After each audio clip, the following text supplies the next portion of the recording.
Mas pinaigting ng Department of Agriculture Regional Crop Pest Management Center 2 ang pest at disease monitoring upang mapangalagaan ang kalusugan ng mga pananim at matiyak ang proteksyon sa ani ng mga magsasaka. Bahagi ito ng patuloy na hakbang para mapanatili ang matatag na supply ng pagkain sa rehiyon. Ipinatutupad ang regular na surveillance at paggamit ng makabagong teknolohiya upang mabilis na matukoy ang pagdami ng peste at pagkalat ng sakit sa mga taniman. Sa ganitong paraan, agad na naipapatupad ang angkop na hakbang bago pa lumala ang sitwasyon.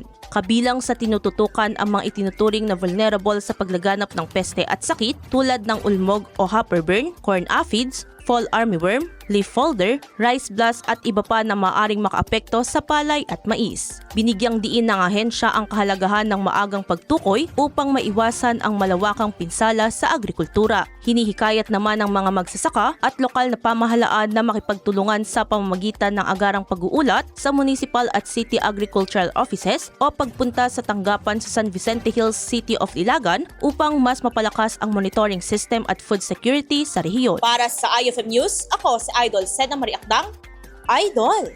IFM News.